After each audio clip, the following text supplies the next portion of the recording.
Okay, now I've been really flitting around the island lately from North Island to South Island.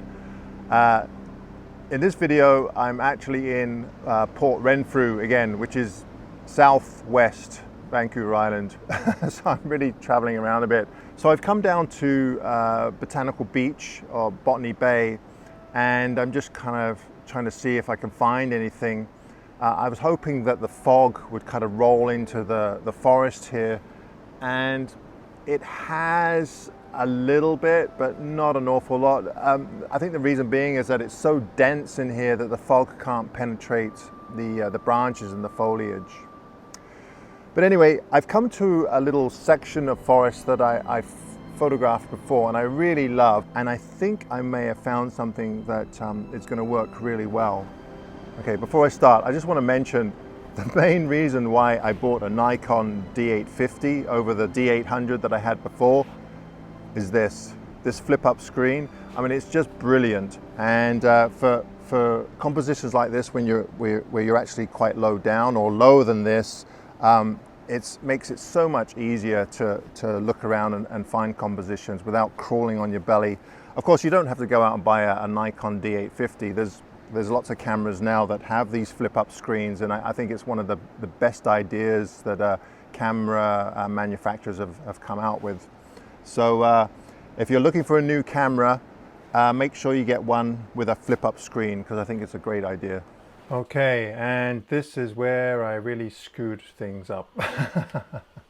I guess I was so excited about this composition that I recorded the audio, but I forgot to push the record button on my video camera, so I apologize for that. So what I'll do here is I'll put up the raw file, and I'll play the audio and try to redeem myself here. Kind of lost its momentum here, but this is about the best I can think of. So bear with me here. Okay, so this is kind of the composition that I've come up with, and from looking at the back of my camera, I mean, I really love it. I love the fact that we have these sweeping lines of trees kind of meandering through the whole image. So we got them in the foreground, and then they're kind of mimicked in the background until we get to this light spot, or where the fog is way in the background. And I think with a bit of dodging and burning, I can really make this into something quite special. I'm really quite excited about this. Now, it would have been nice if there was a little bit more fog, but you know, I'll take it as it is. There is a little bit of haze or fog in the air, so it does give it a bit of atmosphere. This area down here, I'll probably burn in quite a bit. There's not a lot of interest in the corners here. I might even add some kind of vignette around the outside, or just darken the outside. But yeah, so far it's looking quite good, so I'm really quite excited about this shot. Okay, now for this image, I decided to focus stack, because the foreground was so close to the front of the lens that even stopping down to f/22, I wouldn't be able to get everything in sharp focus. I'm not so concerned about the very background, because it was kind of foggy and a little bit kind of hazy anyway, but I was more concerned about this area here and the midground.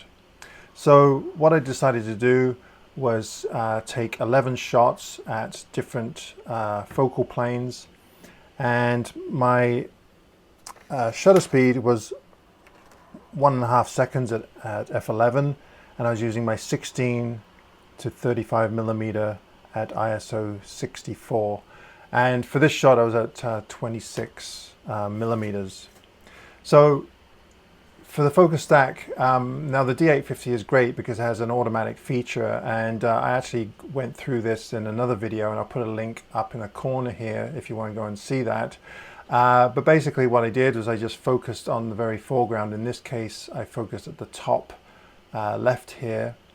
And then I took 11 different shots, and I'll just go through them here. And it automatically went through the whole scene. And you can see that it's slowly getting sharper and sharper in the background and less sharp in the foreground. And you can see that, but at 100%, it's pretty sharp at the back here.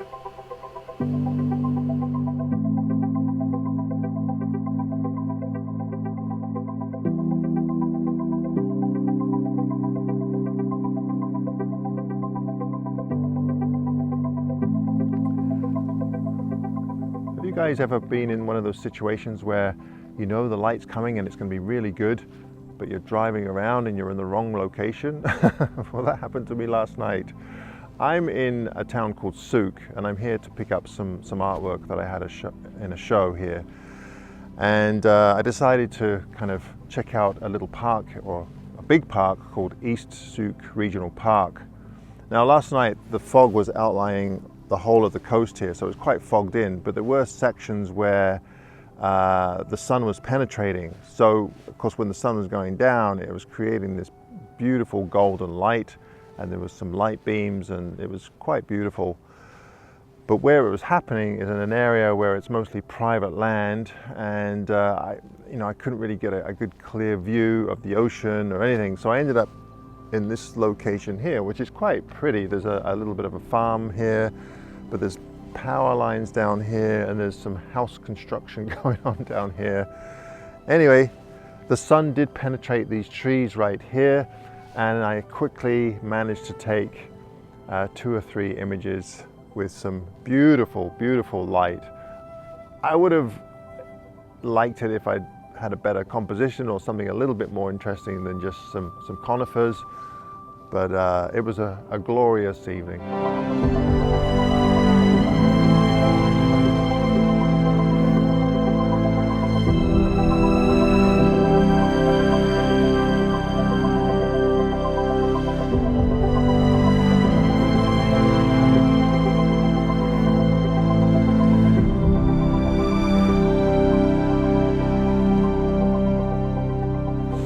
So today I'm going to have to wait around for most of the morning because I can't pick up my artwork until later on this afternoon. So what I'm going to do is take the images of the twisted trees that I took in Port Renfrew, a Botany Bay, and I'm just going to go through how I would go about processing the images with the focus stacking. And then next week, what I'll do is I will go over the processing of that image, because I think it's going to be a really great image. All right, so without further delay, why don't I get my laptop out and I'll go over the focus stacking with you. All right, now I found a half decent place to park, and if I'd known I was going to have company, I would have cleaned up my van a little bit nicer, but that's the way it goes, I guess. The sun is blazing right now, but actually the foghorn just started, so I've got a feeling there's fog moving in, so I might even get some photography in late this morning, so who knows. Anyway, I'm going to go over focus stacking with you. I like to keep it really basic. I'm not really one of these guys that takes multiple images with different focal lengths and then blends them in. I just find that too involved, and it's kind of a bit of a departure from photography for me anyway. It's more like digital art, but that's just my opinion. So I'm going to keep it very basic. It's very easy to do, and without further delay, why don't I get right into it? Okay, so I'm in Photoshop, and the very first thing I usually do is I want to try and align all of those images so they're almost exactly the same, they're on top of one another. Sometimes there might be a slight shift in your camera, definitely a shift when you focus at different areas. So the way I usually start off is go to File and go to Scripts and go to Load Files into Stack. and we're just going to browse for that that file which we just happen to be in, and I'm going to select all of those files and open them. Now I just make sure that you click on this box here. It says attempt to automatically align source images, so I'll just click on that and then click OK. Now this is going to take a little while, so I'm just going to sit here, drink my tea, and then as soon as they're all loaded we can carry on from there. Alright, so all of the files have loaded up into a stack, and hopefully they're all aligned reasonably well.